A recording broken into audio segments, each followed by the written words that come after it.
Hi, Navi workers. Yes, we said we'll be back and we are.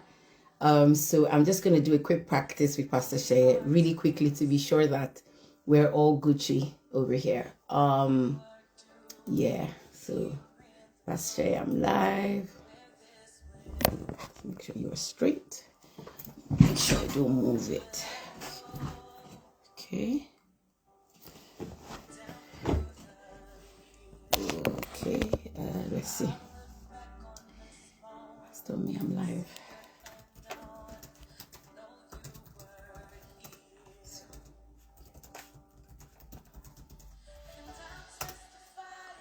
Okay, so last week I said God is really, really interested in men, and the devil is also. So, but I know that Pastor is going to set a lot of people free, and of course, the devil doesn't want that. So, yeah, we're going to make sure that it is a very, very insightful live. But I just want to do. I did a practice with him last week, as you're aware, but for some strange reason, it didn't work. So now let him know that I'm live.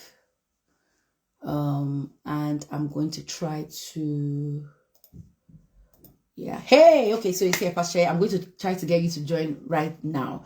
Don't send an invite. I will send an invite, and then we'll take it from there. Before I do that,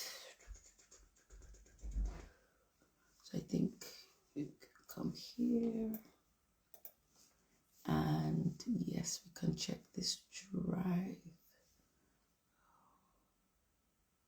Yes, what men wish we knew. Okay, I think Pastor Chair already.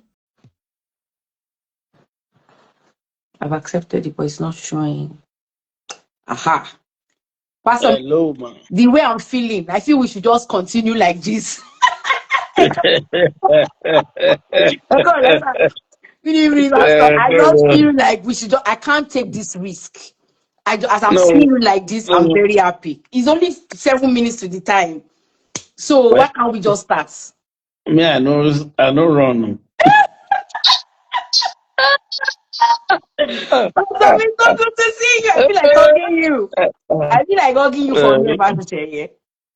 How are Amazing you? Maisie, the one Yeah. and only Yes, so amazing live and direct Maisie. in your words. It's live and direct. Yes, so, and I think I'm just going to tell the team that we're going live. We're live and we're going to continue. We are going Okay. to continue because I Okay. can't risk it. I can't, I'm not going to. The devil, when I thought about it, I said, I had to pray in tongues. I said, Lord, you're really invested in the male folk. It would appear that a lot of young men are entering this rat race, Pastor. And I feel there's just so much pressure on you have to perform, you have to provide. I mean, you have to do all those things, but there are other things to leadership. There's more to life than all of that. And I don't see I can't think of a better person that will have greater insight because you've done it, you've done almost all of it. You've done ministry, you've done career, you've done lecturing, or what they call coaching now. So I think that you are in a very good position to somewhat relieve that pressure. Just take that off. And I want us to celebrate. Man, this is a great time to be a woman in the atmosphere. Everybody's celebrating women, International Women's Day. Can you hear me, sir? Yeah, it was like it's breaking, and you're. I don't know what's happening. Oh, I You, can you, see you very clearly. I can hear you very can. clearly. So I Okay, need all to right. You're the one that was breaking. yes, so okay, join so I know so I can determine if we're clear. Uh who else should do this? Because the team is thinking that I'm going to go live by 7, but I'm not going to take that No, risk. No, but but we can. we can start talking Uh, now. We can start talking now. Please, we can't. I'm not even taking that risk so that I am, I know people that my usuals, I'll just tell them to join so I can determine how it's all going, how clear it is, apart from me and you, so that I have I have feedback on how it is.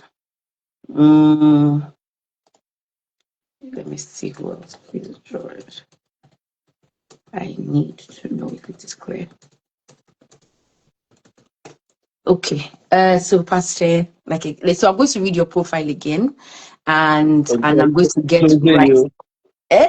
I don't say you. I'm going to, but I mean,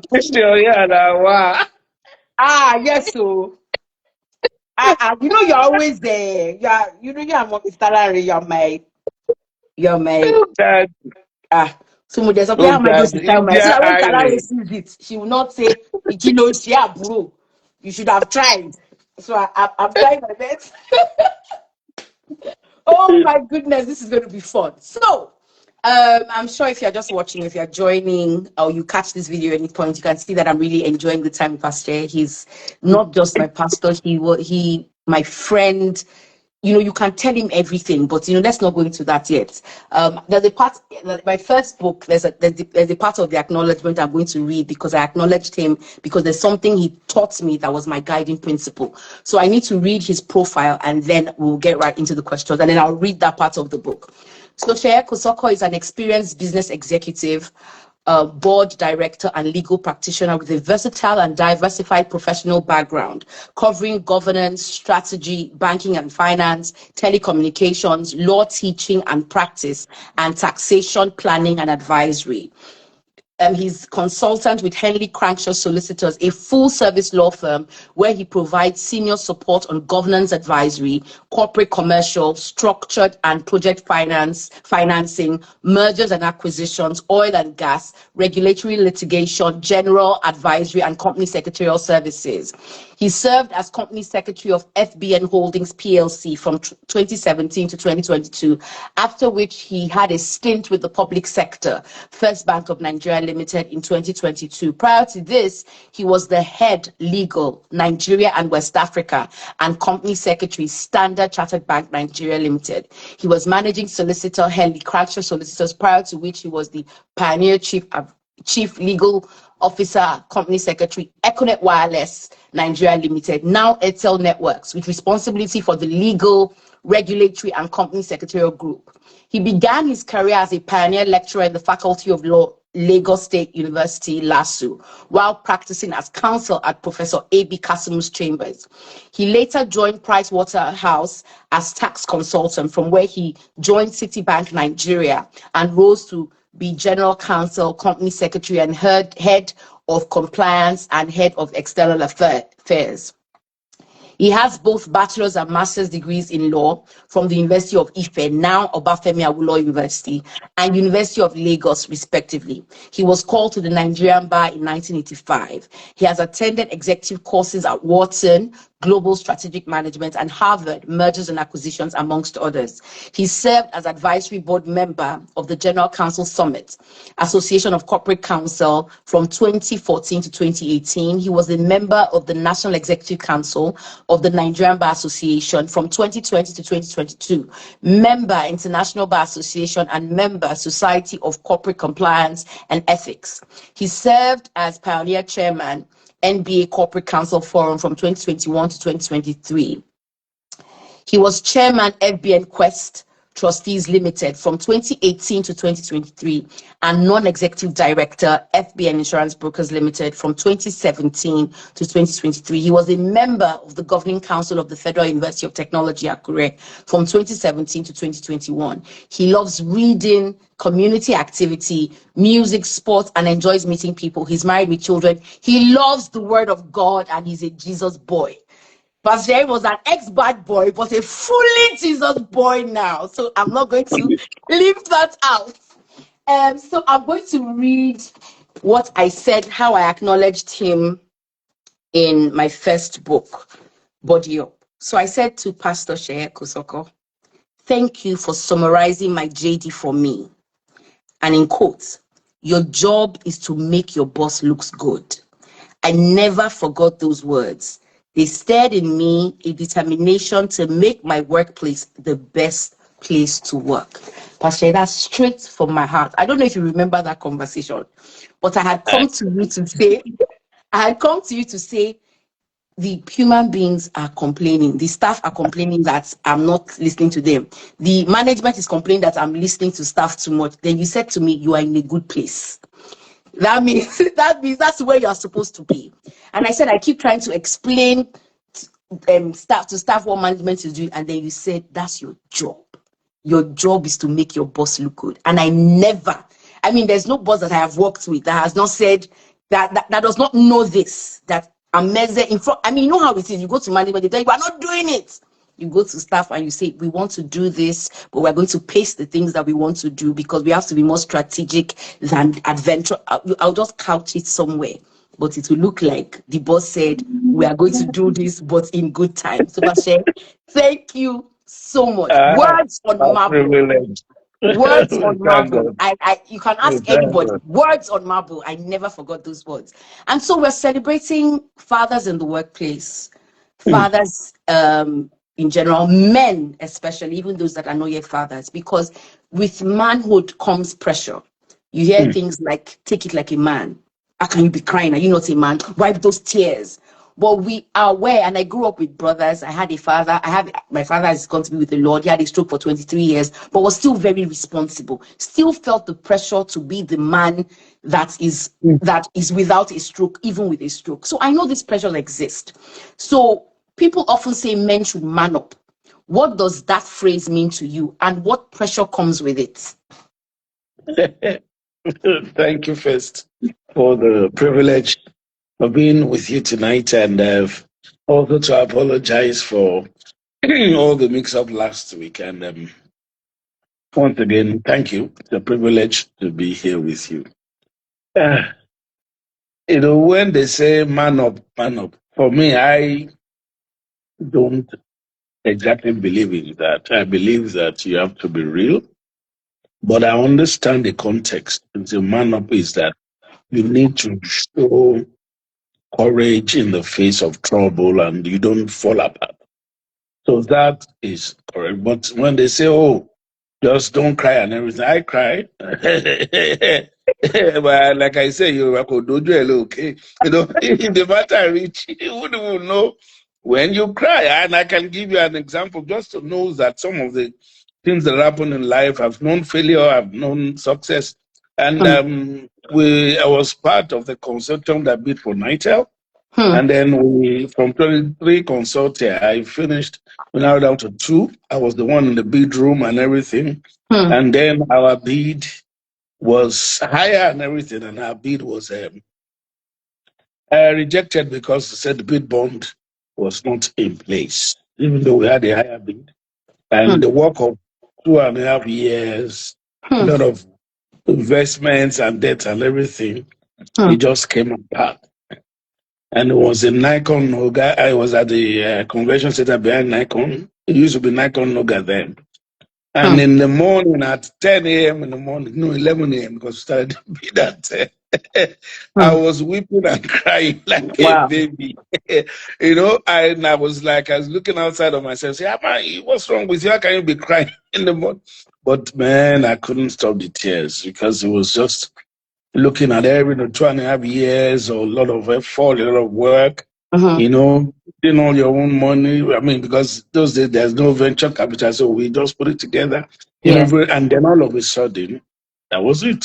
For you to understand the gravity was the fact that if we had won on that day, December 29, 2005, by my 2000, my first birthday. Yes, it was our first 4th birthday.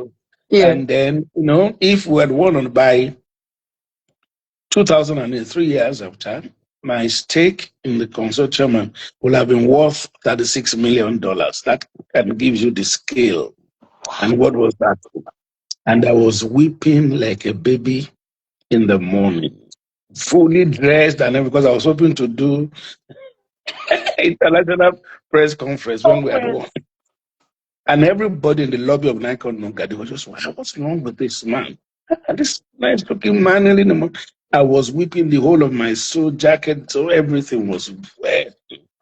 It was just, I don't know where that evil spirit came. It was just as if everything was over. And then people came to me, they were coming to me, and look, are you okay? What's wrong? And I was just weeping. I didn't want to weep. I was like, please stop it. It was just coming and just, it wasn't the weeping of, no, it was the Was real, free and, flow, Niagara oh, Falls. yes. And Hmm. then you'll be going on everything. And then I called for my cab to come and pick me for the airport. And by the time I didn't know where it be. I just began to say, Lord, I thank you. In everything you are good. You Hmm. remain good, even though, and that was how that thing lifted. So men do cry, and sometimes the pressure does get to the level where you can't do anything about it. But the intention is good, which is that you are supposed to be like a rock, the one that the others depend on. And so if Hmm. you fall apart, what then do you want others to do? But the reality is there are ways, like for us in Nigeria, a lot of the men, we were brought up with a sense of responsibility. But Yes. some of us, even before we were out, were already playing roles of responsibility to support and everything. Not, some people, a lot of Nigeria. So it is that you just grow up carrying that weight, believing that you have to be there for your family, so you just keep at it. And so that from a young age carries with it a lot of effect. And the reality is that it's a lot of weight. But Hmm. I always believe that grace is available. If you Hmm. understand the priorities and you put God first in your life, no matter Hmm. what situation you face, no matter what we come across, the grace to come through will always be there. So there are weights, plenty weights, and Hmm. there are issues in life. When you read everything, you look at people. I was talking with my daughter earlier today, and I was telling her that something was happening, and everything. And I said, you are building up your bank balance of Hmm. experience, life experience, and Yeah. everything that so many people will see, and we're looking at only the success. If you sit down and talk with them, then you'll know that there's a lot of effort. So, I was talking about rejections. You know how many rejections before they go there? It's only when you talk to them that you realize or you hear that. So, man up, man up. That is correct. It is always that look, you can't fall apart. But to take it literally, you will be doing a disservice to yourself. Hmm. When you carry what you're not meant to carry. I believe that a number of things also are beyond you and I to carry as Hmm. individuals. Hmm. It's good to have a burden bearer and cast it on the burden bearer. And when you do that, I think it doesn't take the situation away. No, no, no. It Hmm. doesn't go away. But Yeah. then your perspective within that situation, and then the grace to carry on in spite of the contrariness or whatever the weight is Hmm. there. So truly there's a lot of way that men carry because if people are looking to you for solution, and Hmm. you are the first one that just falls apart, that's not leadership, and that is not being a man. So being Hmm. a man doesn't mean you won't be vulnerable. It doesn't mean, but it's saying that you understand the role, you understand the need to be Hmm. there for those who are depending on you, and Hmm. then to do the very best within your power. But most importantly, to trust God because and in every situation. I always say Yoruba. There's a Yoruba quick. It's not because you know how. Hmm. Ore of Russia is the grace of God Yes. at Glory of work. God. But you see, I always talk about what I call the humility of and knowledge and wisdom. The height of your attainment or achievement in any area in any situation is where somebody is going to begin from. Hmm. So you Wow. need to humble yourself and know that, hey, you are not the repository of everything. And also, for everything that you do, Hmm. you know, for everything that you do in life, at every stage of life, for anything, there are people who have done much more, but they are not getting the results that you are getting. And that's what tells you that eh, it's not by power, it's by the Spirit of grace, the mercy of God. For me, I believe in the mercy of God a lot. It's just, you're not better than anybody. It's just the grace of God. Does that mean that you're idle? No. You will do your part and you will do the very best that you can. But you must also learn that there is a limit to what you as a man in your strength can carry. So it's always good to understand that there is a burden carrier. There's a burden bearer, and it is good to walk with that burden bearer and cast your burdens onto the person. When they say cast is not lay, it is throwing, So not that, but the challenge for a lot of us is as we cast it, we go back and pick it up. Yes. But I always talk about the fact that I know my limit. I always say I know the limits of my humanity. That is, there is only so far in any situation, in whatever circumstance, that I as a human being can go. There are some things that are beyond me. There are some things that are beyond all of us. And so when you reach that level, you acknowledge your own limitation and then you let the sovereignty of God take place. So it's about understanding your role. It's about understanding the limits of what you in your human element, your human strength can achieve, and understanding that it is not really because, you know how to do it, you're the best at it. Nah, there are people who know. There's nothing that you profess to know or experience that people have not done more, that they have not done more, they're not even better. But then that you're having that results, the results that you are having that they are not having, that lets you know it's the preferment of God. It's just the favor of God. It's the mercy of God. And so you do your part and then depend on the mercy and the favor of God to make it work. The results we have, none of us can do it in our own strength. If you now begin to think it's your own strength, you are the stupidest of human beings.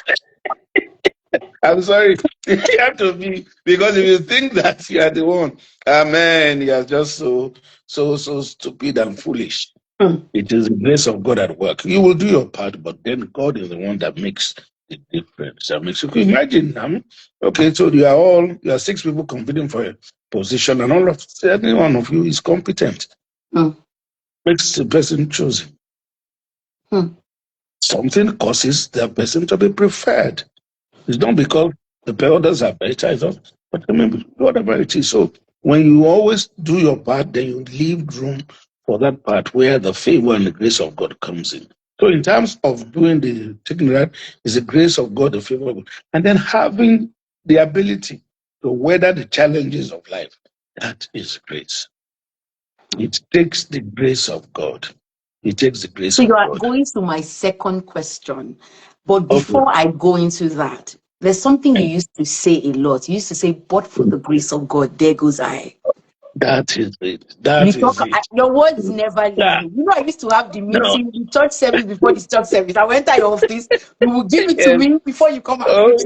Yes, you say, but for the grace of God, there goes I. But for the grace of God, you see the naked man on the road, stark naked, speaking things from the gutter, drinking from there.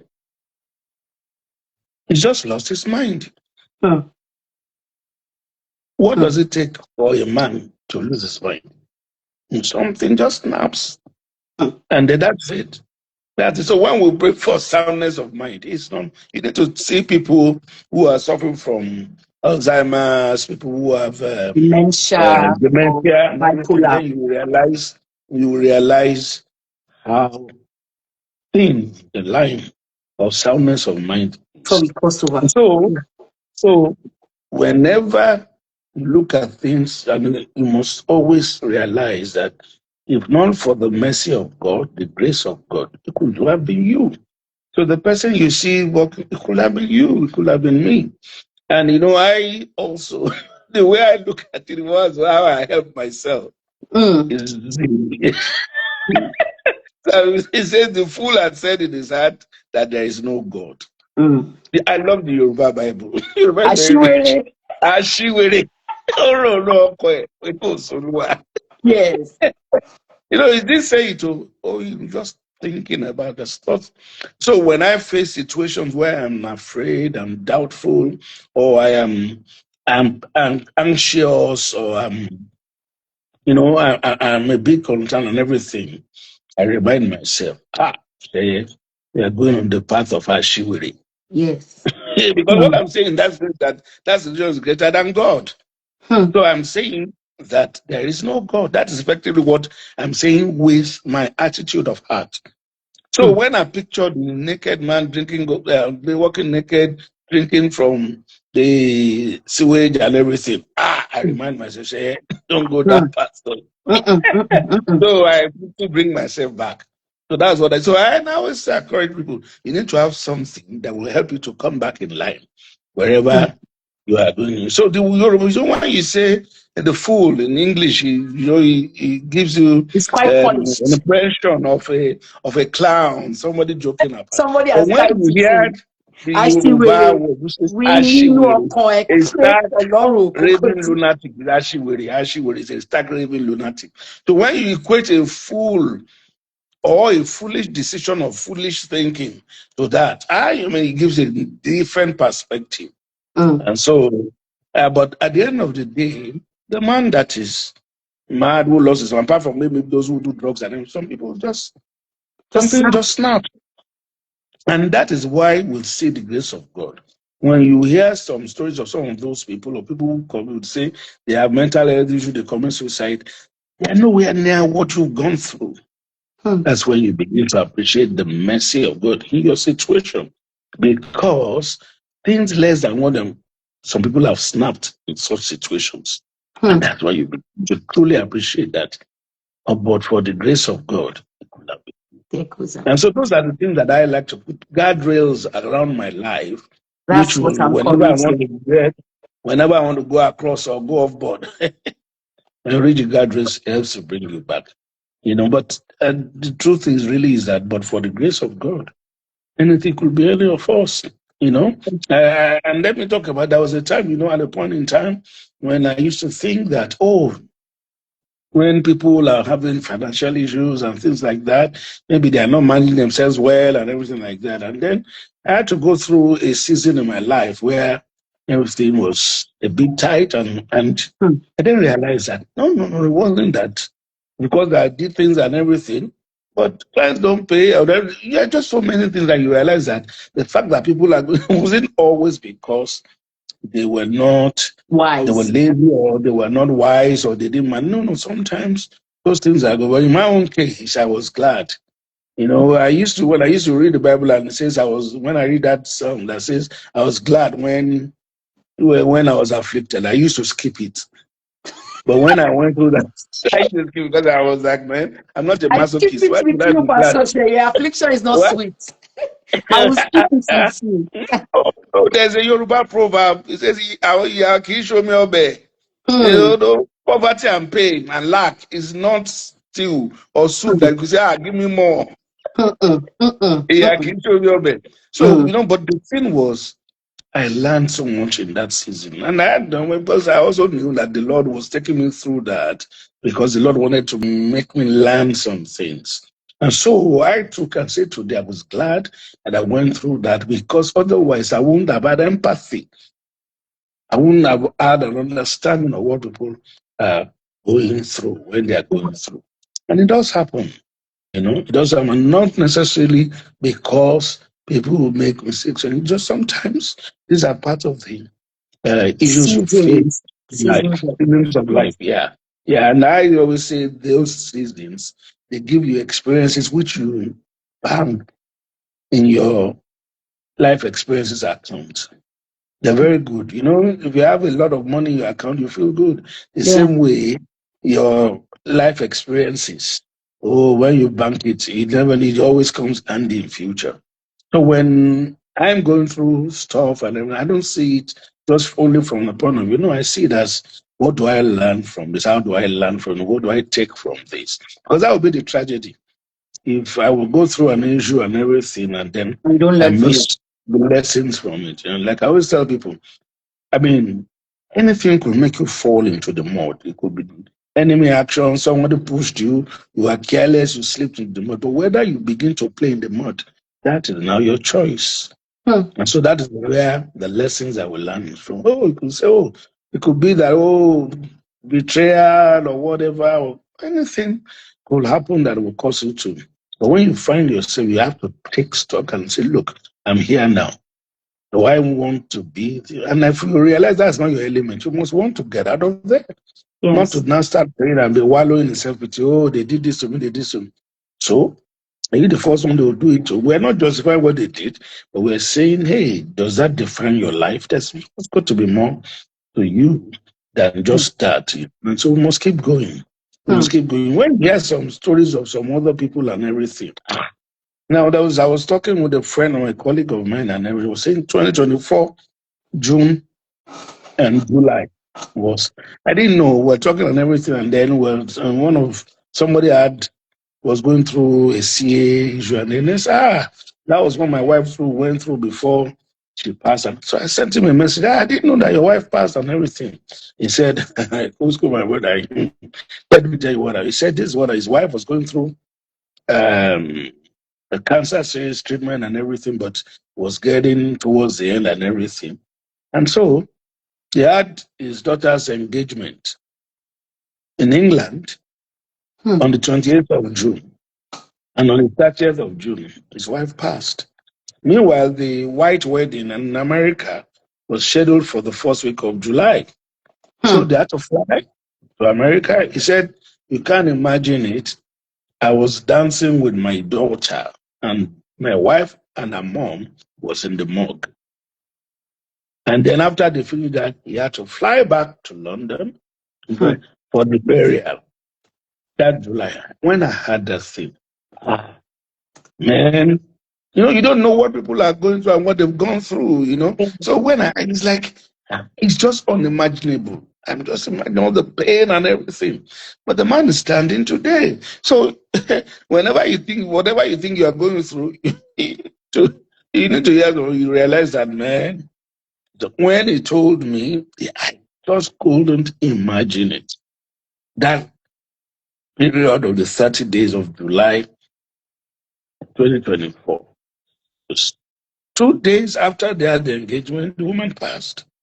And then the 5th of July was the 7th of July was the wedding. His daughter was wedding. I couldn't imagine. So what I'm bringing out from this is that, look, there are many experiences in life. People go through different things. And so when the Bible says, in everything give thanks, it's saying that no matter what you think, what you are going through, nothing makes it less, nothing makes it, but it could be worse. And there are people who have gone through worse who are still standing. That should encourage you to say, you will bring me through this. I will come out of this. And that's the way I approach life. That's the way I approach issues, There are many things in life, opportunities lost, or where you have been denied and everything. But at the end of the day, here we are today. And so for me, it's the grace of God, first of all, the mercy and the grace of God, more than anything.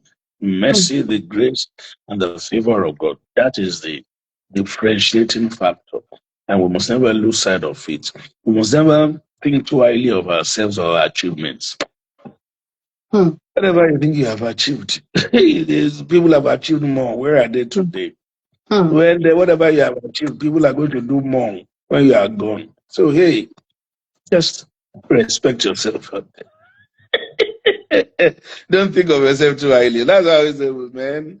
And don't think of it. Don't take yourself too seriously. Pastor, you know what? You have answered the question, because I was going to say, yourself too seriously. Go ahead, please. Many men feel responsible for being providers. How do they cope when their careers, finances, or dreams don't go according to plan? You've just answered it all. Sure. No, there are times like I always tell people, I laugh at. You see, one of the things you must learn in life, don't get carried away with the praise of men and everything. I was working at a point in a place where we were the ones who started it and everything. We were doing a lot of work, and we had to do a lot of restructuring and everything. And I led the financing team and led for the negotiations and everything. We had just come out of military rule, so nobody was willing to come to Nigeria. So we had to be meeting in London, which was central for all the people who were coming. So at a point in time, I was working 2 days in Lagos and 3 days in London. Every week, every other week, then it became every week. So I work in Lagos Monday. I'll get on BA at night. I'll get into Heathrow in the morning. I'll shower at the airport. And then from there, I'll go to the meeting, start at 9 a.m. So we'll meet Tuesday, Wednesday, Thursday. Thursday night, I get on Virgin. I land in Lagos at 5:30, 9 a.m. at my desk. That's how it was. It was grueling. The only time I sleep was on the plane. And you do that, and then eventually we did the thing. When they did, it was a big thing, financing deal, telecoms deal, everything. And then it took effect on April 1, 2003. And on April 1, 2004, they fired me. The same people that were doing, hey, they're like, so Thursday, Jesus, Hosanna. They fired me, and that's just what they did. And so what it means, what I'm saying is that these things come in life, we had a dispute and everything, and I was fired. And all of the career and everything. How did you deal with it, like in the middle of it? Because I don't know how you don't come out of it bitter. I don't know how you don't come out of it resentful. Or tell us if you were resentful and you came out. Because no, let me tell you one of the things that I've come to know. I can't, you see, being resentful is a luxury. I can even afford. It's a luxury because you see, what's happened is happened. I need to go forward with my life. So that's how those things are for me. I saw it differently. People took decisions based on what they thought was in their best interest. And so, what the positions that I took when I was silencing this, they felt it was against their interest, and they were the owners and everything. And so they took the decision. For me, I wasn't bitter at them, and the reason is that, hey, life goes on.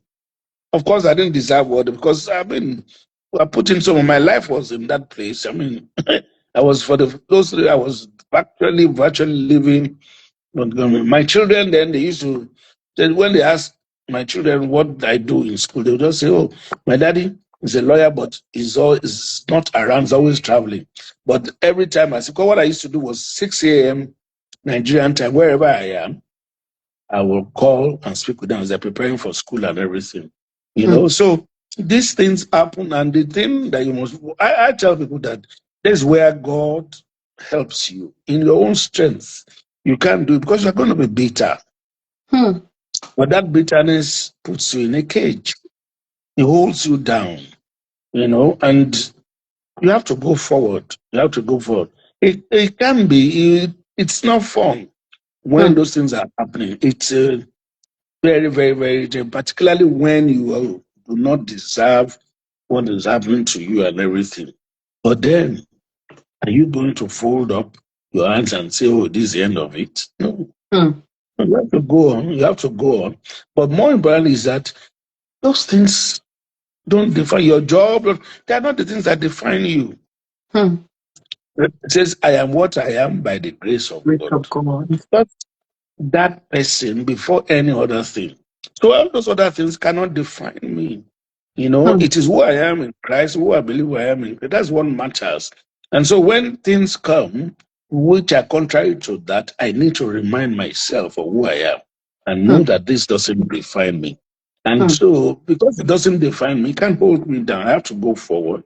And I go forward with the help of God. But when things happen, when your finances, your health, those fall apart, yes, as a human being, you're going to, because the things you want to do, you are not able to do. The things you desire that you just don't have the wherewithal to do. And that's where, that's why I always say the grace of God comes, because you need to lean on God to get direction, get out to do. But one thing that I say is you can't afford to be bitter, because once you become bitter. Yeah. They're living rent free in your mind, in your brain, in your heart. They also they go on with their life. You are the one that's bitter that you keep going and everything. No, you two have to go on with your life. Because some of those things, some people do those things, they can't be bothered. They don't even realize they moved on. For them, you are to be used and dumped, and you are coming. You just move on. So if they are moving on, why should you not move on? And so that's so. But when those things happen, when those curveballs Setbacks. come, course of life, setbacks come in the course of life. Oh, they can be debilitating. They can be really, really, really. Some can even be life-threatening because when certain things happen, it can be. But you see, I've come to know that.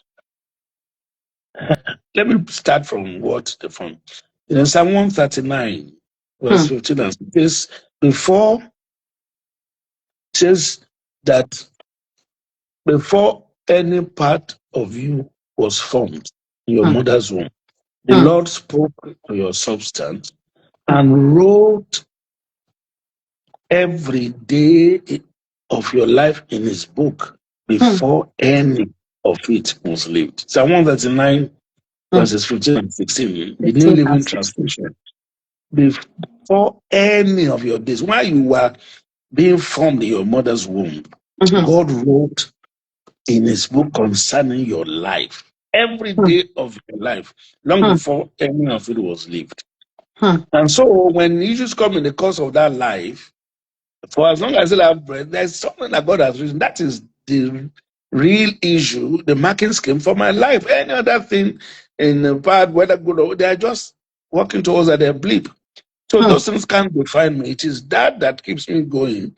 God has written about me. You and I are talking now. Today, the second, we thought we would talk last week, but today, that today will be here, and that you will be there, will be here. And so when you understand that, amen, the grace to face challenges comes. Strength comes from inside to go forward. Because if I still have breath, if I'm still alive, it means that book, it's not ended. They've not reached the end of that book for my life. So I keep going on.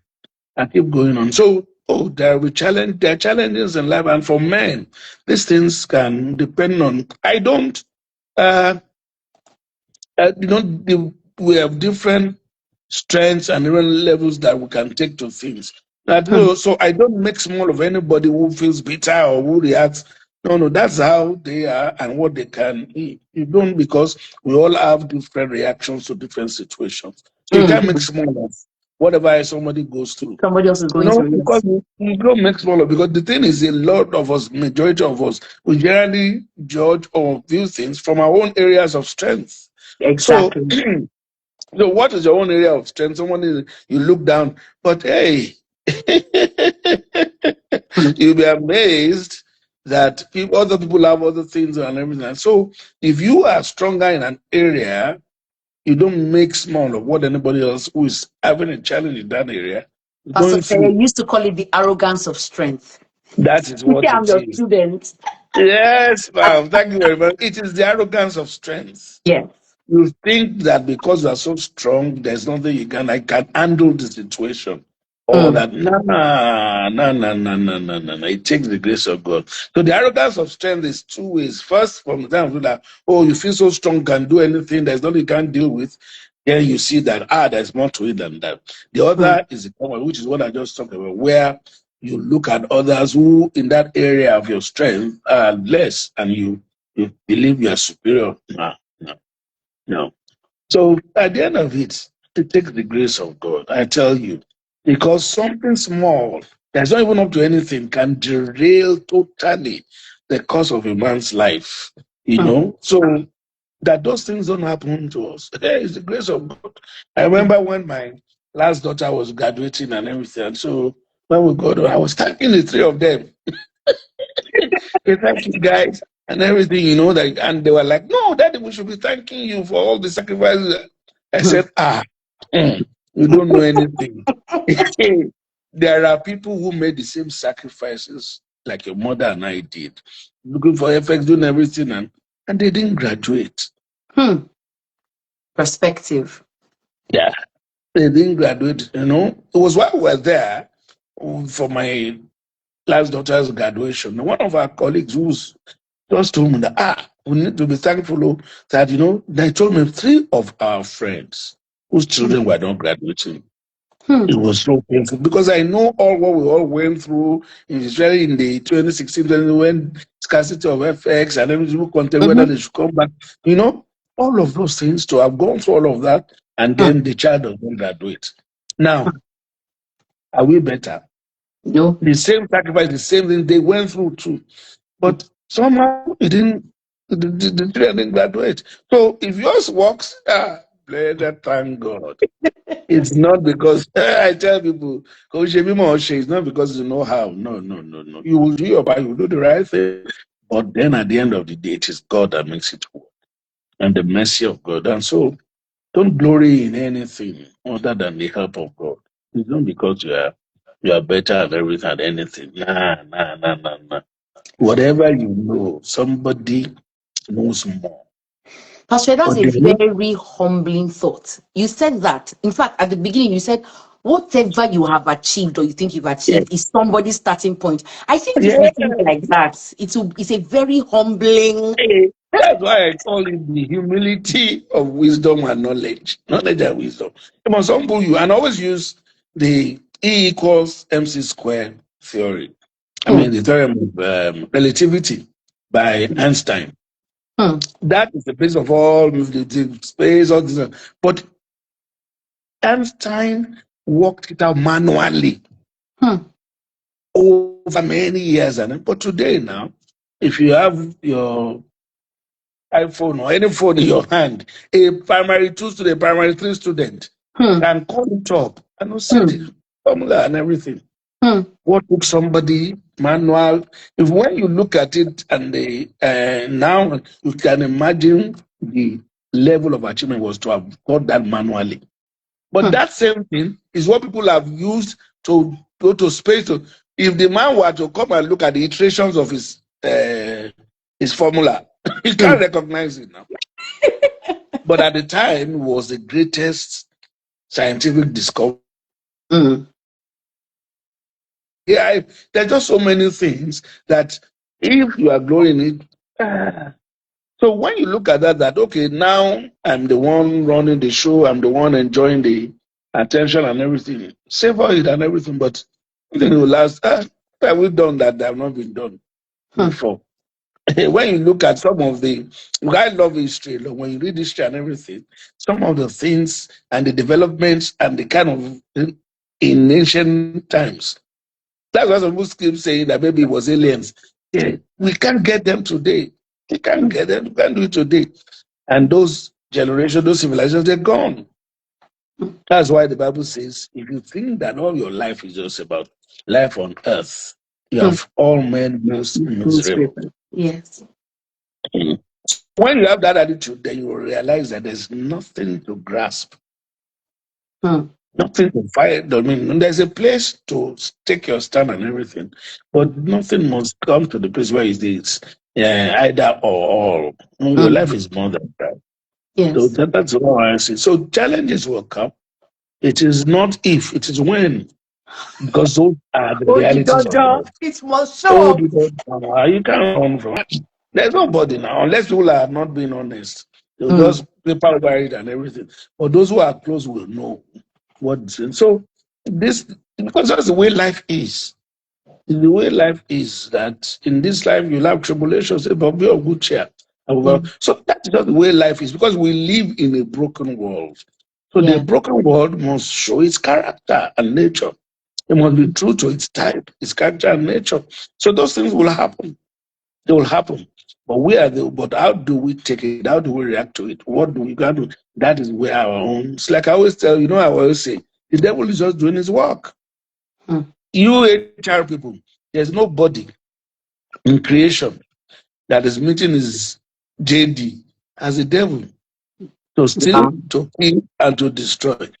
So how do you blame somebody for meeting his JD? You can't blame him now. You are the one to sort yourself out, man.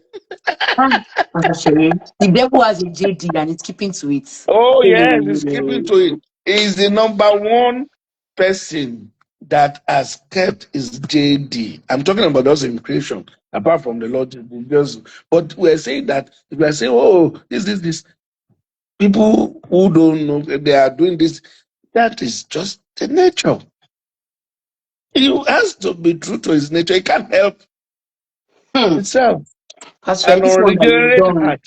this one you said to An do. unregenerate heart cannot do but what it knows to do. So that's where now my own responsibility now lies. I need to be able to understand how that works and then I'm allowed to counter it so that I can go. That's what it says now. Let you be wise as the serpent and the gentle as a dove. So you need to, I always tell people, you need to, one of your first responsibilities as a man, and even as you must know the people around you. You must know the nature, the character, and everything. And then that will enable you to know how to engage. Emotionally intelligent.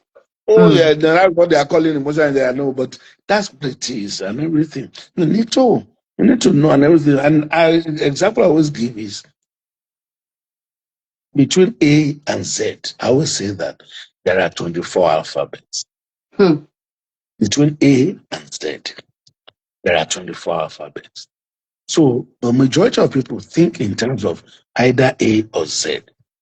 So if you think in terms of either A or Z, it means that any of those alphabets in between, depending on their proximity to either A or Z, you are forcing them into that. So when you force it, it means you have not assessed it properly. And so what happens is when the situation comes, it's not Z.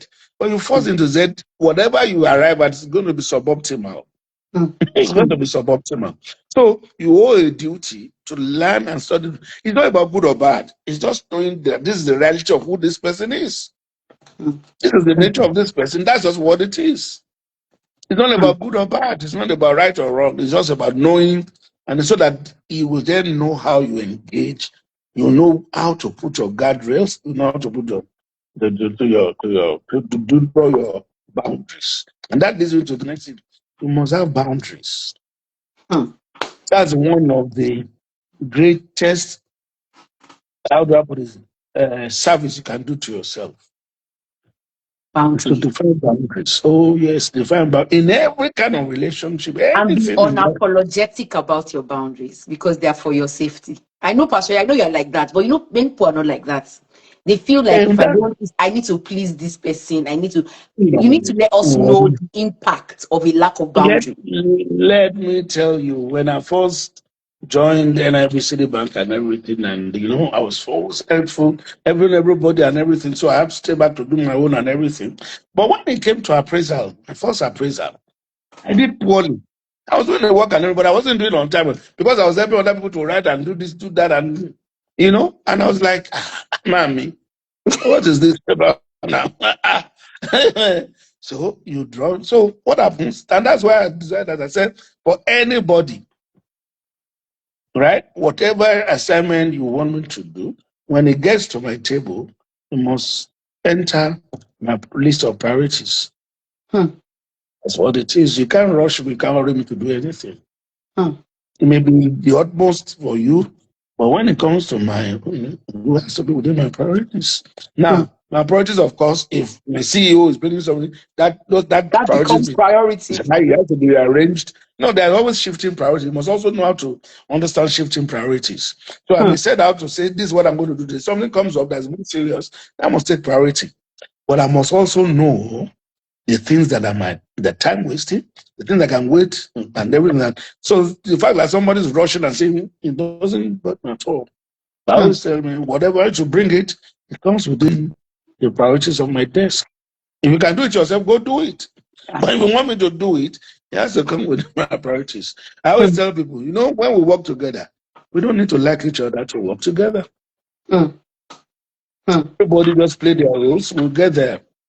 So it's not a popularity contest. Whether your pastor or anything, This it's not generation popularity will say you contest. clock it. It's not a popularity contest. No, it's not a popularity contest, man. That's not my job now. It's not popularity contest. I'm not supposed to be. We don't need to like each other. You can be abusing me. I will just do your part. I do my part. We get the results.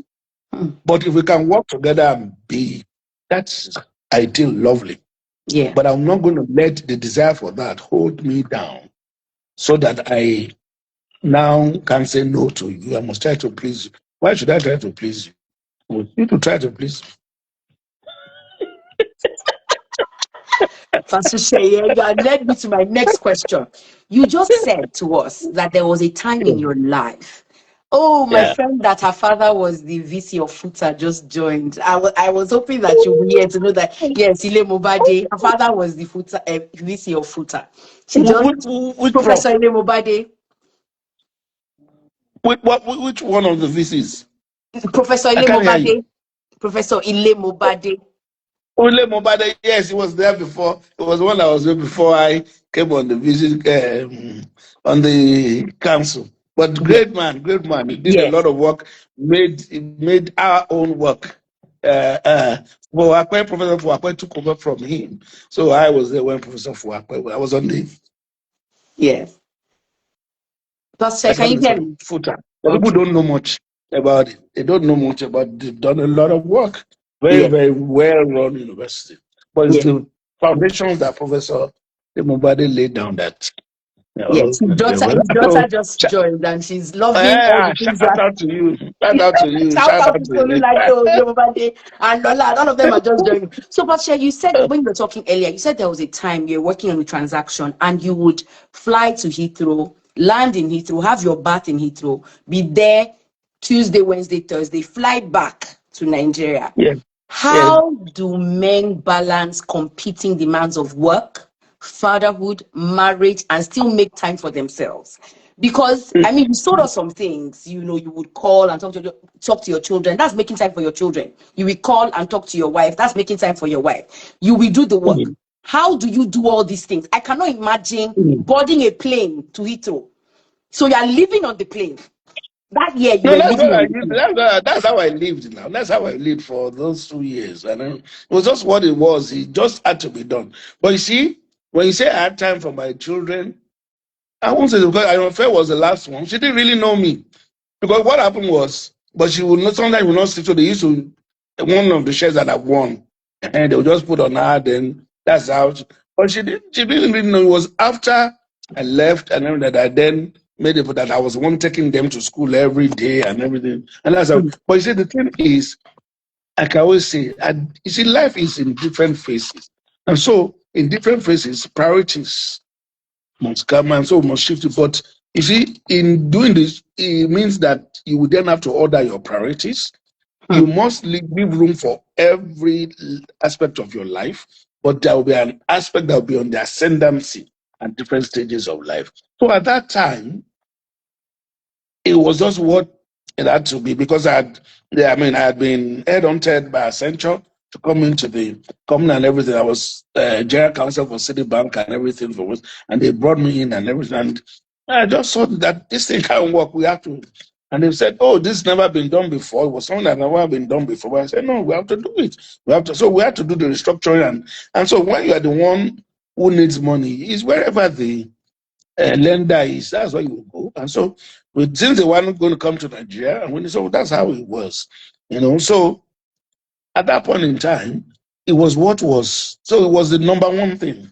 So my wife, my children, I'll talk to them and everything, but I can't say, when I knew what was required, right? I had to give it what it took. So at that point in time, that was the primary thing. It was so you could say my career was the primary on the front. But of course, I'll give room to when I come home. Of course, service in church. I was head usher in the City of David and everything. So that part of me would always be there, my wife and my children. But I didn't have as much time with my children at that point in life and everything. And then, so how do I, what I mean is that is realize and understanding the priority of different phases and then ordering those priorities. But you can't neglect any part. There's no part of our life that we can neglect as men. As individuals, we must always find a balance. So, but at different times, some will take ascendancy, and then after times it will shift. But you can't afford to neglect any part totally, because that would be like that. We atrophy, and so you need to, you need to really give attention to all. But at that point in time, that was the priority, and that was, I couldn't even imagine. It didn't even occur to me. It was just what had to be done, And so that's how it was. They knew me in Heathrow, Terminal 3. Everybody knew me because I'm there every week now. But before I'm coming, they'll just go, they'll just put all my things I do to share. They put it there and everything. But was that season and everything. And that's how it was, because we are the ones who needed the money, and that's where they are. We had to go. So we always negotiated. We're doing that, and sometimes then we had to also deal with Afrexim in Cairo. So you go to Cairo and then come back. It was a lot of traveling and everything, because hey, you are the one who needs them, so you must be willing to do everything. And those things, in life, there is understanding the season. That's where I was doing this, understanding the season you're in, and then adapting to the needs of that season. And then also, you must know when the seasons change. Some of the changes are forced on you. So, like for me, the change was forced on me when they fired me. So when they fired me, I had to be on my, and that's when we're now pursuing the NITEL and everything. So that time I had more time for my children, and so I needed to. So I gave them the time, so that I was the one that was taking them to school every day, even though before I go to work, because I needed to do that and catch up on the time. Because we just said, "Oh, my daddy is a lawyer, but he's always traveling. But he's always traveling. He's not around. He's never around. He's always traveling. But he calls us. We speak to him, and whenever he's not around, we speak to him at 6 a.m. At that point in time, that wasn't the best way to be a father. Whether you see, we need to be objective, but I had to make, and that's all the thing. And the thing is, at that stage, that was what I needed to do. And that was what I needed to do, and we were glad that it was done the first time. So it was worth it. Whether you are fired later or not, you've done it and everything, and it was worth it. I was exactly a year to the day. The people who were singing, they fired me. And then, there are many things in life where you face and you have to make decisions, and some things you have to let go. Because I remember I wanted to sue and everything. I had a wonderful case and everything. I already got my boss who were going to handle the case and everything. And I was already saying, man, they're going to pay me in dollars. And then my pastor said, "Shall let it go? Just leave it, don't worry, just move on." Man, I struggled with that for about 3 months. Because I knew the case, the errors and everything. So I had the proper case for constructive dismissal, and so I was going to get, and he said, "Let it go, leave it." And I'm glad, because nobody, one of the things that I remember, I wasn't a Christian. I was still, it was a long time ago. And one of those, you just read the Bible, and then the story of Abraham when he was coming from fighting and freeing his nephew Lot, and he came to the king of Sodom and he said, "Oh, take this," and he said, "No, I'm not going to take anything, lest you say that you are the one who prospered me." I don't know. From that, I just said, "Lord, nobody will say they prosper. Nobody will take glory over my life." And today, nobody is going to take the glory over my life. Only God. Hallelujah. The glory over my life. Will he use humans as instruments? Absolutely. Yes, but they don't take the place of God. They're just instruments. So you will acknowledge that, but they don't become God in your life. They mustn't. They mustn't. you must always know who is God in your life. Man, God will use, God is not going to come down from heaven. He's going to use human beings as instruments. But those human beings, those instruments must not take the place of God. So those things are there. So at that point in my life, was what was the priority, and that's what I did. It was what So was it was required of you at the time. Oh yes, oh yes, oh yes. So I sleep, and then there's a time when you be taking coffee. So I still take my coffee. I've been taking my coffee, so I enjoy my coffee because you can't afford to sleep. You are so tired. You want to shout. You just be taking coffee. Your eye will be clear for the Hmm. because you need to be alert because you are dealing with some of the best international law firms, Clifford Chance, Allen and Overy, on the other side and everything, and you are negotiating. So you just have to have your wits You about have to you. be alert. You have to be alert. So Pastor, it you've was said so many things. You've said so many things that I can't wait for us to start releasing the nuggets. But I feel like men are, with all these things you're dealing with, men are misunderstood. And if you were to speak to women, children, what do you think that we misunderstand about the pressures that you carry every day? one of the challenges is a culture of expectation. Pastor We Shay, need I'm to your deal with it. student. You know, you always say nobody owes you everything. Yeah. I feel like I'm back in class. Is it one of the things? That's what helps me to appreciate and to have and to appreciate. Sorry, I'm laughing. Nobody owes you anything. Not your father, not your brother, not your wife, not your husband, not your daughter. If anybody does anything for you, it is God that's enabling them to do it. And so you are giving glory to God for what they have done for you and everything. So you must be careful about the culture of expectation. What would I say to them? It is that we must learn empathy for men. We learn empathy for men. Men give so many things. And because, one of the challenges of uh, life, generally in these times, in these days, is that people no longer respect confidences. With the advent of social media and everything, people no longer respect confidence. So, because of that, whether men or women, you can't be as vulnerable as we should be. Hmm. So, when you're supposed to be able to tell people and say, this is what I'm going through, this, some people have to live with it. They can't have because some of the people you tell are the people who leak. And so, but I always tell people, don't say because of the danger of people saying if you have a need, you need to talk. I believe men should learn to talk. If you have a challenge, one of the things I do, I always said was when to ask a question, then when I'm down, I'll say, oh, what is that? How can you not know that? I don't know it. If I don't know it, I don't know it. I don't care about what people think. One of those things. I used to be a teacher, and I know one of the things that happens that when somebody asks some question, everybody laughs at stupid. They laugh at as being stupid. Oh, this person, they laugh at the person. But what you don't realize, virtually everybody in the class, they don't know either. That person was Mm-hmm. the one that was bold enough to say, I don't know.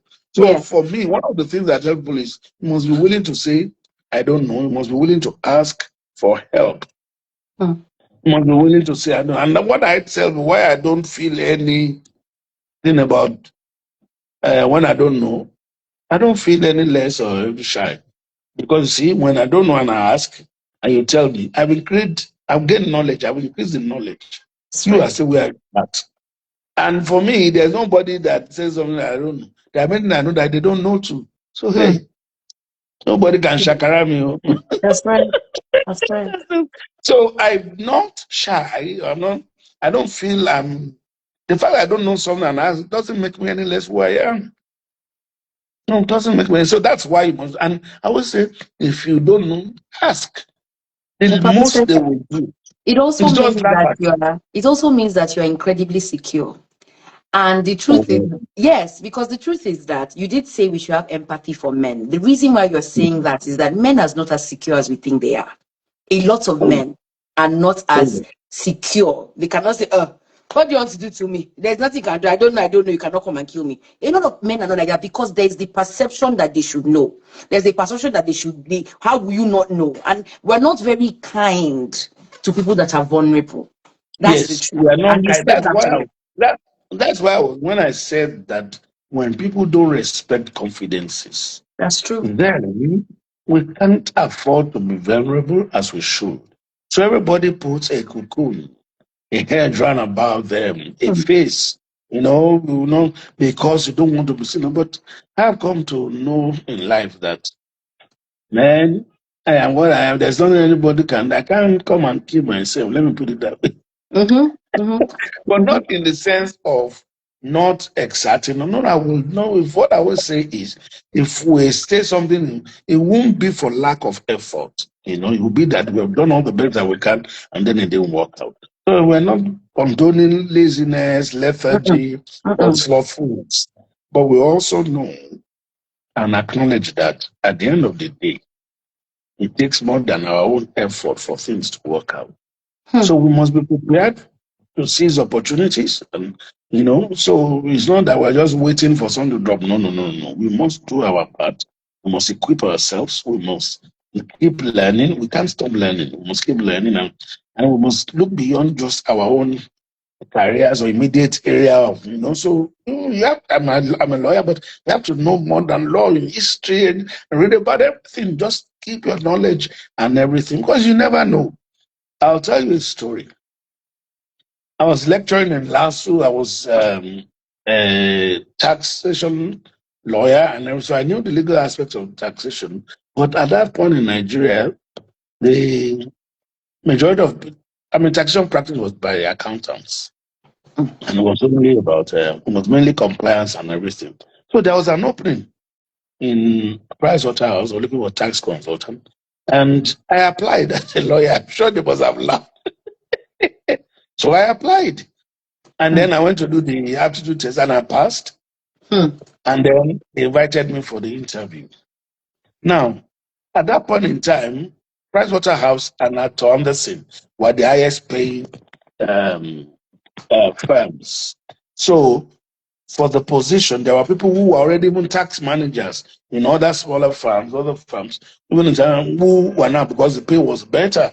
So imagine me and then the day we came for the interview, I sat down, there were all of these people, and they were all talking about different things. And while I could understand the conceptual base of what they were talking about, I didn't know some of the things they were talking about. I didn't know that those things were really from the accounting aspect, which came to town.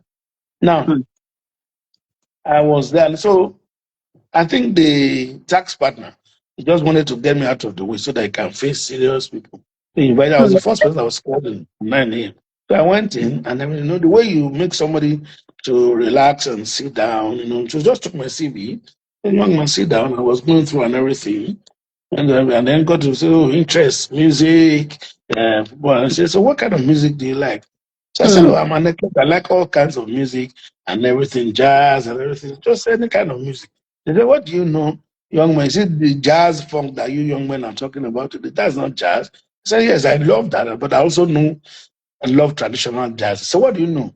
And then I began about the history of jazz and everything, and we began talking.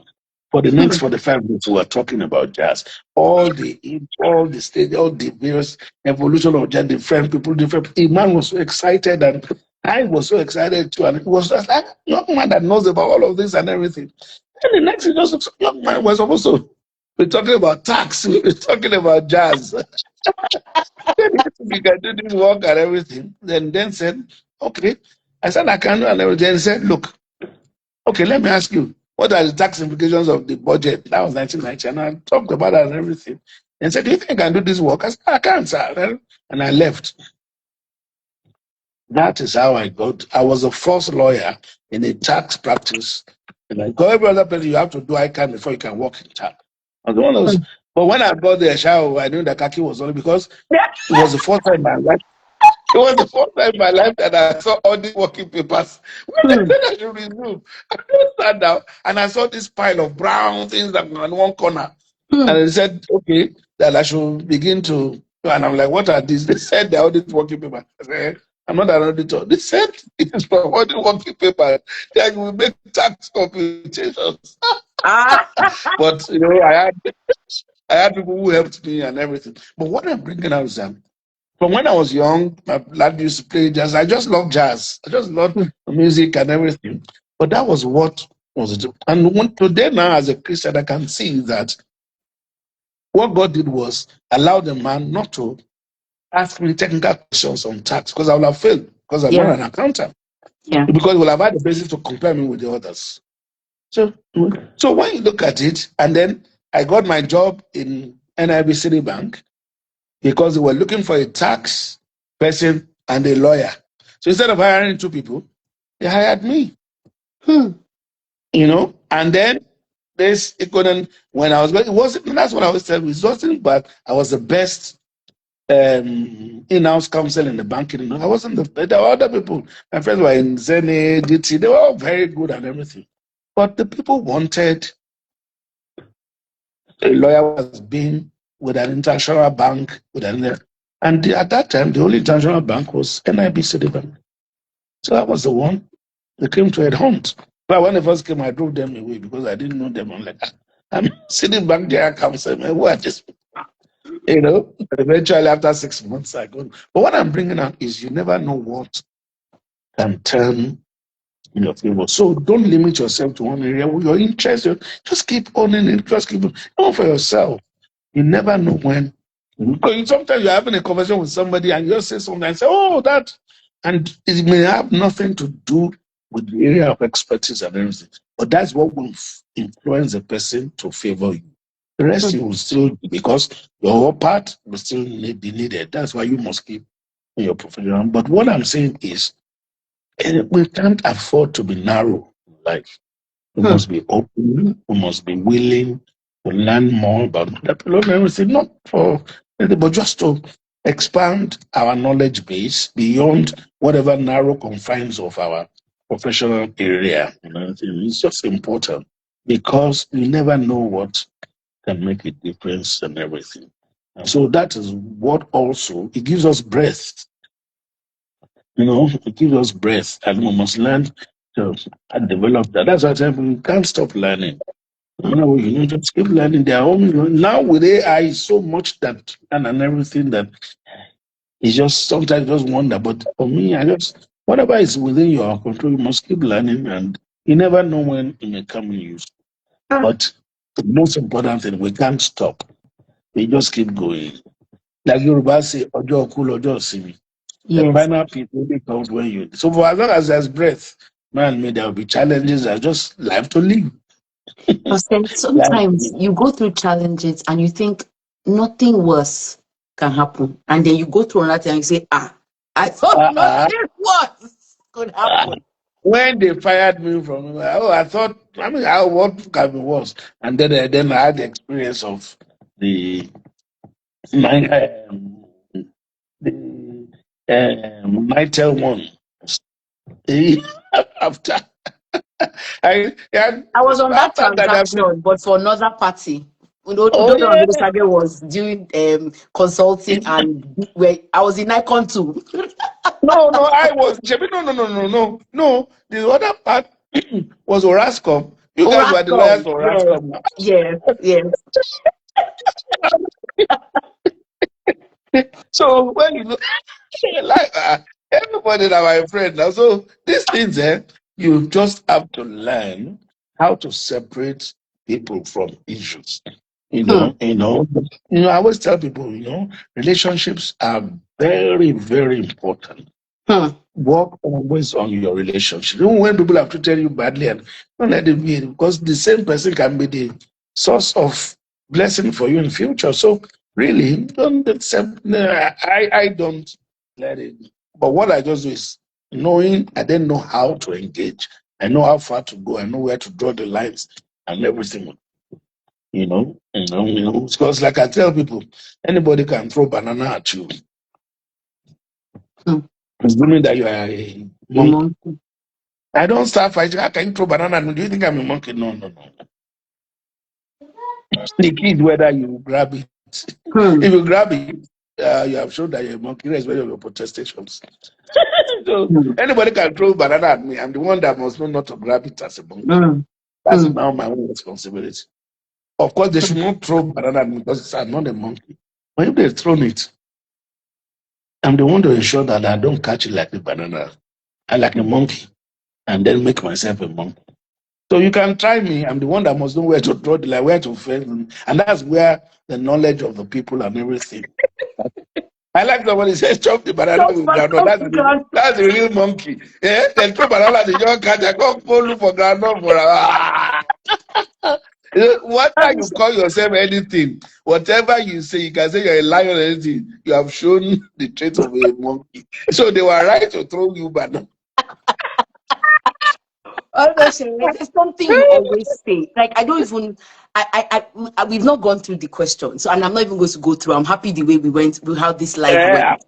I'm happy you've answered all the questions. We didn't have to go through it like that. But there's something you used to say when you talk about someone can throw banana at you, and the Bible talks about answer a fool according to the fool. The same Bible says, do not answer a fool according to that's the what you used to say chapter, immediate verses after. So that is where this issue of knowing boundaries, drawing, that's where it's so important. There's a time when you don't respond because you don't want to start drawing yourself in the mud. You remember I said anything can put you in the mud. But whether you're playing there or fighting there is up to you. So there are times when you say, I shouldn't be in this mud. Whatever anybody is saying, I'm just focused on getting out of it. I don't afford to be fighting. Because if I'm fighting in the mud with somebody, it's two of us now. It's two. Like I always, the example I give is, you are going on the road and a madman slaps you. What should you do? You run. But you thought that you are fighting him back. Anybody that's coming, what would they don't know pass the by? mad person. Mad people are fighting. It's two mad people. But you know that you are not mad. Oh, does it? The people who say, he chanced you, he chanced you. He thinks he chanced you. You are the one that knows that, I don't want them to think I'm a madman. So there are situations when you take the higher road, it looks as if you have been oppressed, you have been chanced and everything. Let it go. There are situations like that. And that's why they're saying, don't answer a fool lest you become like him. But immediately after, they say there's a time to answer and let it becomes conceited. So that's what I know. So when you say you want to give somebody your best wishes, you know where your best wishes come from your belly. So what's supposed to be coming out normally to be rivers of living water, but sometimes you can give. Pastor Shay, there's another thing you taught me. First of all, everybody please knows. I know people are joining and getting off. I am his number one student. I don't care what anybody else says. So you can be here. He's the one that said nobody has the monopoly over bad behavior. Oh, yes. Some of us are just drinking our medicine. Nobody has the monopoly of bad mouth. Nobody has the monopoly of bad behavior. So there will be a time that you will keep up, but there's a time that you let the person know that we can give. And what I found, a lot of people, they are cowards. That moment you stand your ground, they run. So there's a place, a lot of they count on the fact that you will be so cautious, you don't want to rock the boat. But I always tell people, sometimes, come for, to buy for heart, sharp. Yes. In other words, we say, don't let it scatter. There's a place where we say, let it scatter. When it scatter, we will reap. But that you cannot be saying because I don't want it to scatter, you are not bothered, and I will continue withdrawing. There's the place where I'll stand man and say, just for no more. If it scatters, it scatters. That's why you really know that a lot of people are saying, let it scatter. They don't have the nerve, just mouth. They are just taking advantage. So, but the challenge is how to know the wisdom to know the difference. The wisdom to know the difference. That's Pastor Shay's words, so I'm not that smart, though. Everything I'm saying, I'm saying it for me. To know the difference. The wisdom to know the difference. Because, and I miss it too. We all miss that because there are sometimes where there's a place to not to talk and you talk back. There's a place where you should talk back and you let it go. But it says by reason of use, the more you practice, you will be knowing more and more. And a lot of times you see that you're getting it right. Because sometimes you don't need to shout. Just drop one word for the person. The person knows that, this one, I can't just handle with this person. I say that I will get as much as I give. So, so you wait. But what I'm just saying is, here we are. You bring it on, we'll meet. But once you let people know that, they won't try you. I'm telling you, they won't try you. But where you go and be responding to it, that's how I tell people. There's a Igbo proverb. It says that it's not every dog that barks at you in your journey in the market that you answer. So that means there's not all the battles that you must fight. One of the challenges of a lot of people is they can't let some things go. You have to learn the habit of letting some things go. Letting it go doesn't mean that you are pleased or that it's not painful, it's not, it's not no, it doesn't mean that. It just means that you understand the priority of the moment, that it's not worth it. Yeah. It's the wisdom of knowing the difference. I can't forget these things. Even though I'm number one student, but I must write it down. So there's a place to answer, there's a place not to answer. But what helps in the good gives, what helps you to attain the wisdom to know the difference is when you have put boundaries and guardrails in place. Now, when you put, how is it? You put and you pray that you don't get to the boundaries. But once you have put them, whenever you get to, howsoever you get to them, you will know what to do when you reach the boundaries. So sometimes, in relation, you must have boundaries. And then you must have the guardrails. Then you pray that you don't get there. Because by the time you get there, then anything can happen. But you see, one of the challenges we have is we'll get to boundaries and we keep extending the boundary. Well, for different reasons. Oh, what would they say? But there's a place that you must come and say, we got here. Howsoever we got here, then we face whatever comes from it. That's just how it is. That's how I want everything. You must draw a line. There's a place to draw a line, and then you face whatever comes from it. But you can't keep running forever. But there's also the time where, because you know who you are, you let it go because it's too small. The person may think, they're not worth it. They're not worth it. God has raised you so much higher that they are still working at the base level. You leave them there. Because that's where they remain. Where you are is where they'll come and meet you. When you speak your course and everything. But there's also a place where you must let people know that, no. That's fine. You must always know that. If you don't do that, you will always be suboptimal. Because the place where you are not supposed to talk, you go out and talk. And that's one of the for a lot of us. There's a prayer in the Bible, Psalm 141, verse 3. Psalm 141, verse 3. Set a watch over my mouth and keep the door by lips. The very serious way. Because so many of us, we err in our words. So it's better to keep quiet than to talk. Because sometimes you just have to keep quiet and let it go. Maybe when you're angry and everything, you mustn't talk. Tired, you mustn't. Because you say some things, it's gone. When say we repay, the context in which it happened, nobody's going to know. So we must set a watch over him and keep the door of our lips. And the psalmist realized, I can't do it with my strength. So he says, God, please set a watch over him and keep the door of my lips so that I do not say the wrong thing in the wrong time. And one of the things we must learn, and that's one that I tell people, no matter how right you are, at the time, say it. If you say it in the wrong time, wrong situation, no matter how right, it doesn't make anything. In fact, it's worse than not saying anything else. But one of the things we must guard against, and that's for women and men, is not always that you must make a point and emphasize your advantage. No. Sometimes you have to play to be magnanimous and let it go. You have to be magnanimous. You have to exercise your advantage. Hey, God. Pastor Shelley, you're just dropping nuggets. People, somebody that had to say, this guy has lived. They don't know how to wrap it up. I know, I've not lived, I'm living. She said, I just love how scriptures are flying around. Thank you, sir. You should say I no go enter under your wings like this. Now Because all of us go down that week. Now all of us go down that Jesus week. Please, I didn't we go. Pastor, there's no need for last words. There are so many mic drop moments. So many. No, but how can that be last word? I always tell people, they say, oh, say one single thing. How can there be one single thing? I can't even pick one other single than thing. to say, you know,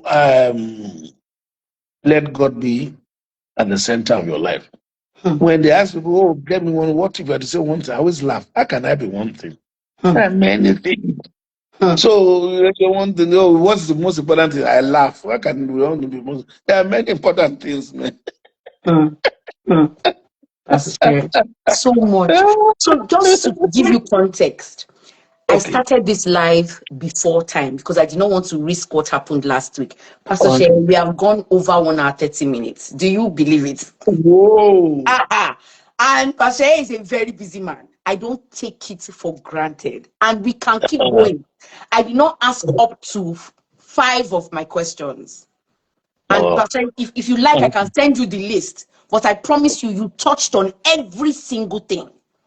You touched on every single thing. That has to be God. And I know that it is God because this life was severely fought. And I was saying to the people that work with me in the team that support Navi work that God must really be interested in men. Because I did a practice live just before the session last week. Yeah, we did it, yes. Last week. And I think then you said for 1.5 hours. Yes. And then you said something about being empathetic. You need to empathize with men. I said it's a very fanciful time to be a woman because everybody's thinking about seed fund for women, thinking about women's rights. It's a very great time to be a woman, but people just expect that men should be what they need to be. Be a man, man up.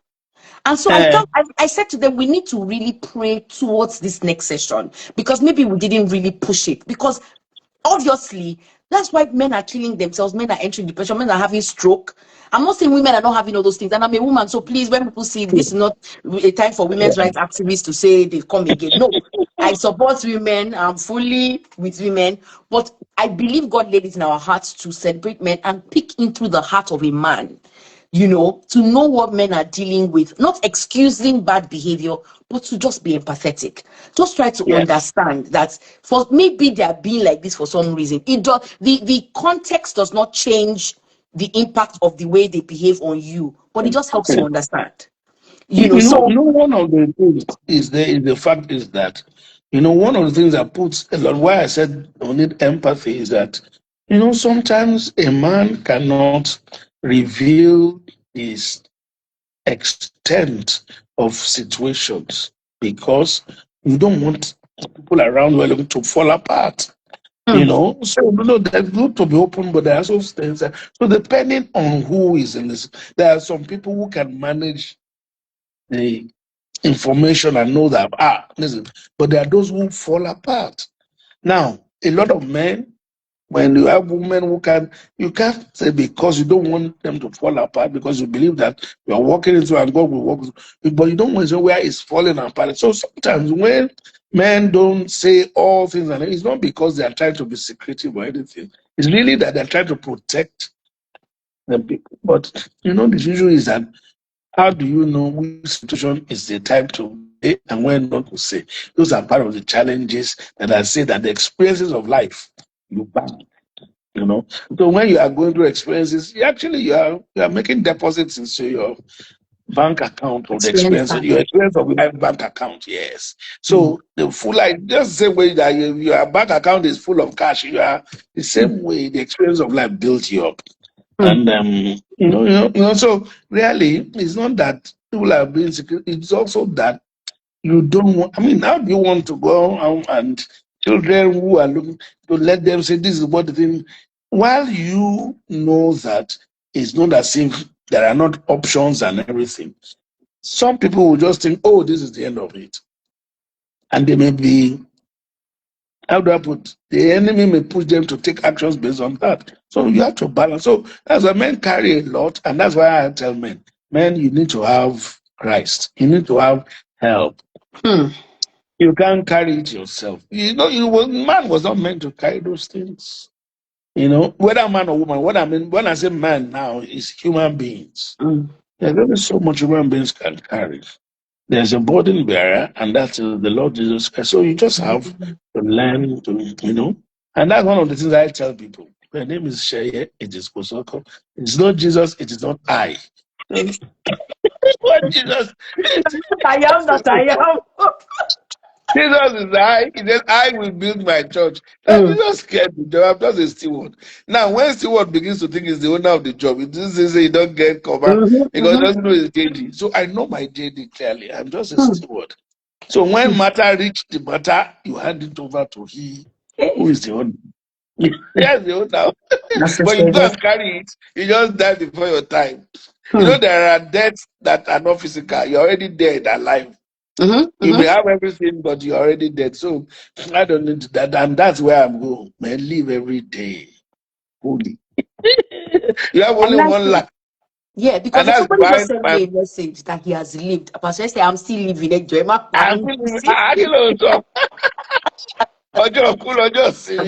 Later, we are going ahead, whatever comes. Wow. Because the journey is not by myself now. Who am I? Am I the one that will have brought myself to live thus far? My life. It's the grace of God that's at work now. So and the way I go forward is, I didn't get here by my power, by my strength. Is it now that God will abandon me? So the one that brought me, I can look forward. I know that because I can recall many other times. I told you the day now, 29th of December 2005. Was dressed because I thought I was, I knew that we're going to go. I knew we had the higher bid. I was dressed tonight with everything looking ready for international conference. When I was coming in, CNN, BBC, they all I said no. I will take the interview after the bid. I took the back door out. I will take phone.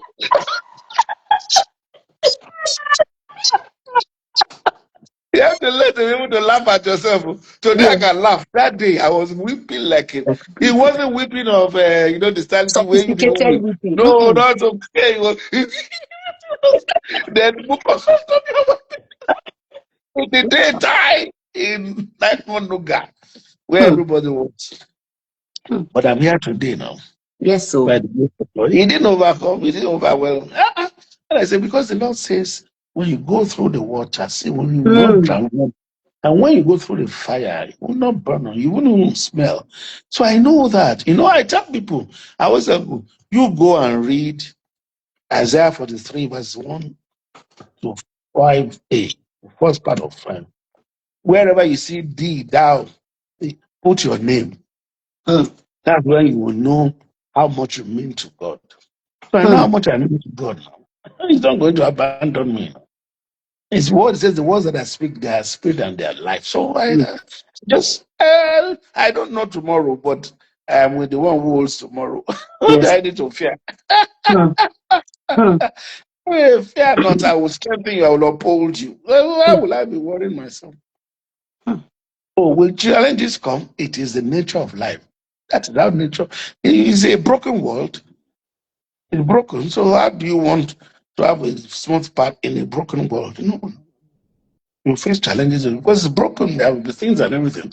But what you must know is this: cheer up, be of good cheer. I have overcome. So I know that I'm not living my life on my own. My life is not in my hands, man. There's somebody who is working out everything. So I have absolute trust. So even when challenges come, I recall other challenges I've been in, and I've come out of them. That's why I'm here today now. So is it now that he will abandon me? No, it's too late, man. And then for me, where am I going to go now? Is it now that I'm going to whether it's too late, man? I've known and tasted. Taste and see that the Lord has tasted more than enough. I love it and I enjoy it, man. That's why my quote, man, it says, city stud, the British missionary, says, only one life, it will soon be past. We do for Christ only that lives after us. So I sent you this. You can put it in the Yes, chat. okay. Yes, Only thank you. one life will soon be passed. And then I put it in the chat. Chat, yeah. Only one life. See, just only one, and that's the motto. You have only one life, and it will soon be over. Even if you live up to 150, it will soon be over. What will remain after you are gone? The only thing that remains is what you do for Christ, and that's what will guide all of us. It's not about whether you're a Christian or Muslim or anything. It's just about what Micah 6:8 says, "He has shown you, O man, what does the Lord your God require of you? This, do justly, show mercy, and walk humbly with the Lord your God." And that's what Jesus meant when he said, "Love your God and love your neighbor as yourself." It's the same thing. The scripture is unbroken. Micah 6:8 says, "These are the things that I delight in." He says, and then in Jeremiah 9:22, I love them because it says, "Let the rich man not grow in his riches, let the wise man not glory in his wisdom, and let the mighty man not glory in his might. But he that will glory, let him glory in that he knows God, and he knows that this is a God that does justice and does mercy on us." Say, for these are the things that I delight in. So that's the summary of life. That's the summary of life. To be graced to be able to do things that delight God. God didn't say that we're going to have a life that is pressure free. That if Jesus went through all of this, how can you that you want to claim through Jesus? We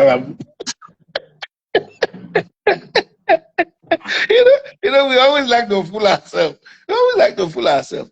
Jesus went to the cross.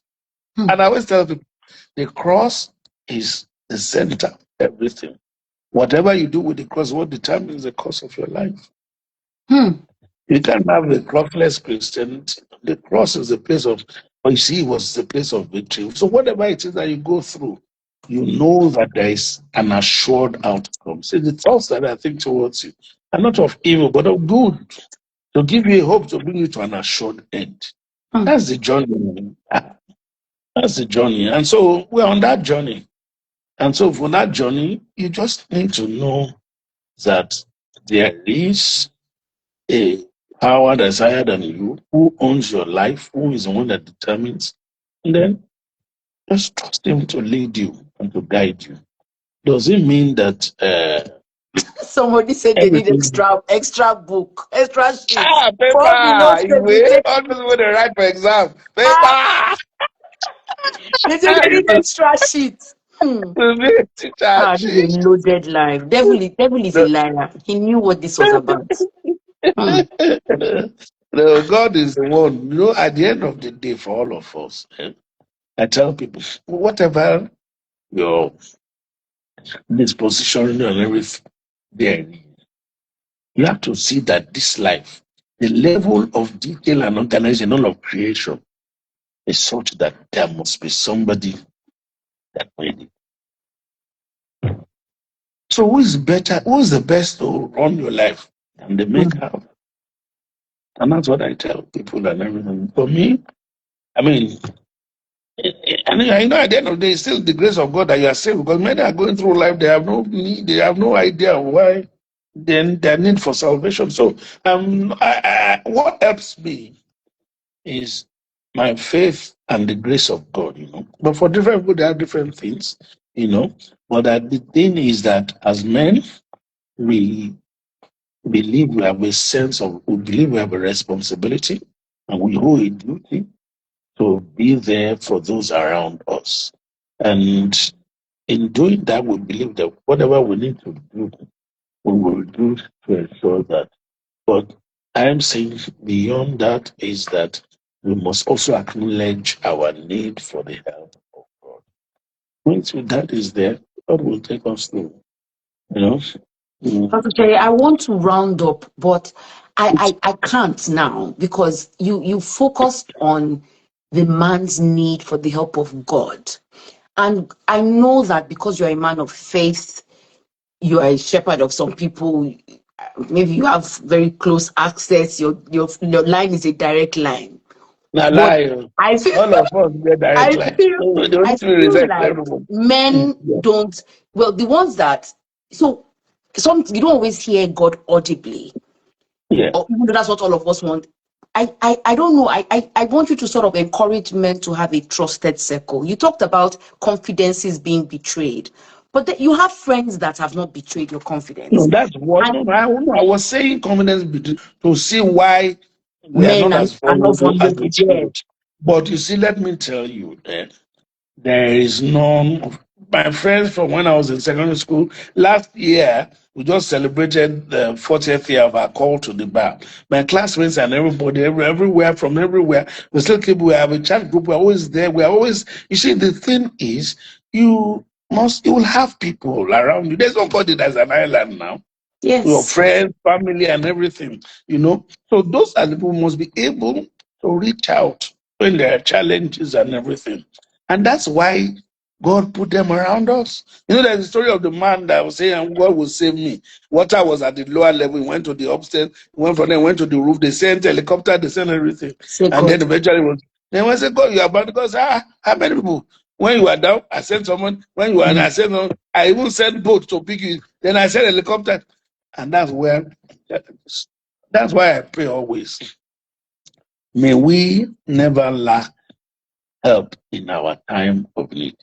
Amen. May we never disdain our helpers. Because helpers Amen. don't always come in the guys we expect. Hmm. But they are able to discern that this is the help, that's what is there. And when you reach out, when you make use of the help that God has made available around you, and it could be your wife, it could be anybody can need the help. So when we are open like that, we are better able to recognize the help and seize the opportunity than not. So men need a trusted circle, that whether that's from friends and everything, you need people around you, and you also will be that to others. So it's Thank you what so much, Pastor Shai. I can go on and on. I had a list of 10 questions, like I said, and we did only sorry. 5. But I will be magnanimous. I will let Pastor Shai go and I'm grateful that I have access. Thank you. So I can always, you could hear me quoting Anytime. him. Pastor Shai, thank you from the bottom of No, my heart. I must thank you. I must No, thank you for the opportunity. no, And Pastor for those who I just hope that somehow, at least, we've been able to just give some insight. I don't profess to know Shai, it the all. gratitude, Don't profess to have the answer. the So, gratitude is but ours. I can tell from the but the responses thing is, I'm we all getting. learn together. We must learn together. Nobody has all the answers. So everybody learns. We learn from each other, and that's how we all get better. So Please, will they're help all us all. saying thank you. And I think in rounding up, I would say to every man navigating work, family, purpose, and life's many pressures, thank you for showing up. Thank you for carrying so much. Even on your hard days, we see your sacrifices. We value your presence. Please don't die. And we celebrate your impact. We say happy Father's Day again from all of us at Navi Work. We say happy special Father's Tolu Ilemobade in we see all that doing. We're super grateful. I'm at a loss, and I'm trusting God for empathy, that maybe that's what men really need. So we're saying thank you. We're saying we see you. We're saying we appreciate you. We may not always show it, but please take this as our thank you to you. Please keep showing up. Don't say because we're badly behaved, you will not show up. Keep showing up, keep leading, keep becoming. The world needs good men. The world needs you. Pastor Sheye, thank you so much. But you are the one that still taught me that ẹni tó ṣe lóore tí ò dúpẹ́. You're a lotta to call Lord. But it is really the key for all of us, whether men or women or anything. The key, the power of gratitude and thanksgiving. I tell people, a lot of who are going through mental health issues, depression and everything, the key is gratitude. When you begin, you see what the enemy does with those is just to make everything bleak. You think that's the end. But when you begin to remember previous situations where God has come through for you, or whatever situation, not even, let's say God, let's just say other situations that you have come through, and you begin to be thankful for those things, your perspective shifts. Your immediate views have not changed, but your perspective shifts, and then you begin to have hope. You see, what the prayer does is to make it bleak, to cover hope. When what gratitude does is it pierces through that darkness and brings the light of hope. And that is what it is. Gratitude is very key. It must be thankful. No, many people slept, they didn't wake up this morning. It's a powerful session. And we'll put your picture. Anywhere we see your picture, we'll crop it, we'll use it for the quotes.